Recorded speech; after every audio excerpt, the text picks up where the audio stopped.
Voilà. Savez-vous qu'ici en Maurienne, c'est le pays du diable, bien sûr, mais le pays du diable à 4 cornes. Pourquoi? Oh, il y a bien longtemps, là-haut, sur les forts de l'Essaillon, vous savez, ces grandes barrières de l'Essaillon, ces forts terribles qui empêchent les Français de franchir les Alpes, les militaires avaient construit ces fortifications.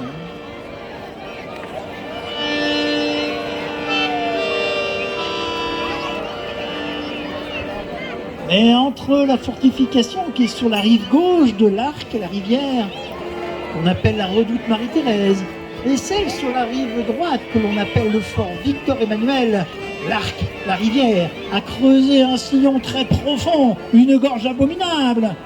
Et les militaires, pour aller d'une fortification à l'autre, remontaient là-haut dans la vallée du côté de Bramant pour redescendre de l'autre côté, un détour de 12 kilomètres.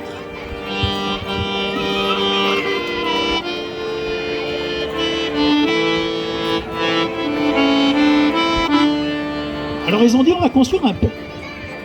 Un pont sur un précipice pareil. C'est une aventure. Il n'y a qu'un entrepreneur, un nommé Vincent Day, qui venait de Bessan, qui a dit moi le pont je veux le construire. D'accord. Les militaires ont dit mais on ne te donne que 2 mois pour construire ce pont. Mais la somme était rondelette, alors il a dit oui. Et il va embaucher une armée d'ouvriers. Ils vont abattre je ne sais pas combien de sapins pour faire un échafaudage qui part d'en bas pour aller jusqu'en haut. Il restait quoi, 10 jours de travail? Même pas. Quant les vents de la Lombardie sont venus souffler et ils sont venus avec leurs gros nuages chargés de pluie.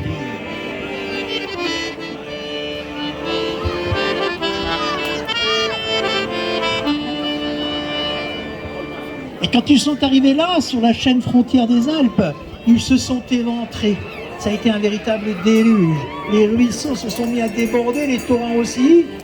Et quand toute cette eau est arrivée dans l'Arc, la rivière, elle s'est mise en furie. Les furies de notre rivière, on les connaît bien. Et quand l'Arc va arriver à l'Essaillon, il va emporter une partie de l'échafaudage, noyer 3 ouvriers au passage, pour finir sa folle course un peu plus loin. Mais les ouvriers ne peuvent pas rester, le chantier est trop dangereux.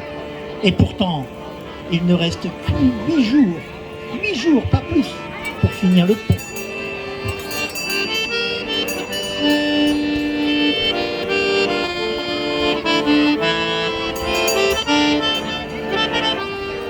Alors il s'en va dans la petite église d'Ossois, prier, demander l'aide de Dieu.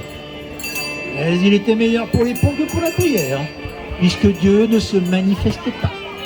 Alors sur le chemin du retour, il demande l'aide du diable. Le diable. Mais justement, il arrive sur son chantier, un beau monsieur portant un très joli costume, un très grand chapeau aussi. Il lui demande de tout visiter, il a tout expliqué. Le beau monsieur le regarde, lui dit « T'as demandé l'aide du diable. Je suis son messager, je suis prêt à finir. Le diable est prêt à finir ton pont. Il ne veut pas d'or ni d'argent, non. Il ne veut que l'âme, que la vie du premier qui passera dessus. Une petite vie pour un pont, c'est pas cher payé. T'as pas le choix. Si tu ne signes pas sur ce grand parchemin, si tu ne signes pas de ton sang, les militaires t'enfermeront dans leur prison, celle qui est pleine de gros serpents. Alors signe. » Eh bien, il a signé.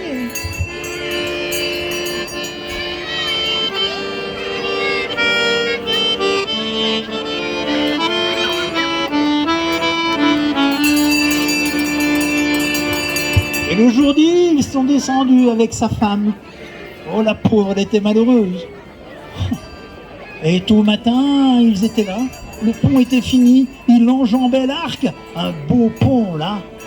Et qui est-ce qui attendait de l'autre côté du pont? Le diable. Mais le diable en diable, avec une tête toute rouge, tout cabossée, des grandes cornes, des cuisses aussi velues que celles d'un ours, et des pieds en sabots de chèvre.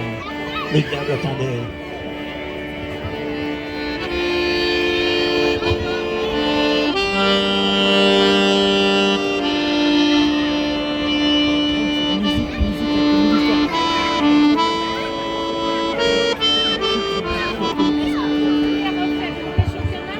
Et qui est-ce qui montait de l'autre côté? Une troupée de militaires, au pas cadencé. Ils étaient là en rang par trois. Qui est-ce qui donnait le tambour? Un jeune tambour, 11 ans, il avait frappé du tambour, tout fier d'arriver en premier sur le pont. C'est lui qui allait passer en premier. La bonne femme a dit, pas lui, pas le petit. Alors ils ont crié, ils ont hurlé, mais on n'arrête pas des militaires qui marchent au pas comme ça. Ils continuent à avancer. Alors elle se retourne, et qu'est-ce qu'elle voit dans un champ?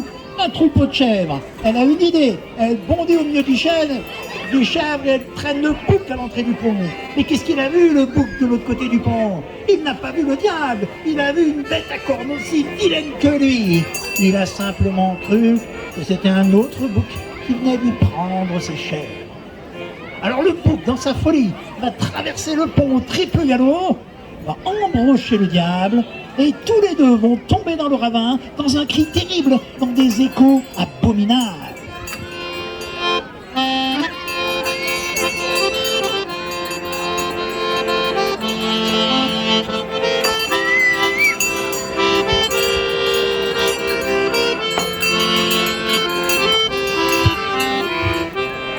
Et voilà comment le diable a basculé du pont, et comment aujourd'hui ce pont, on l'appelle encore le pont du diable.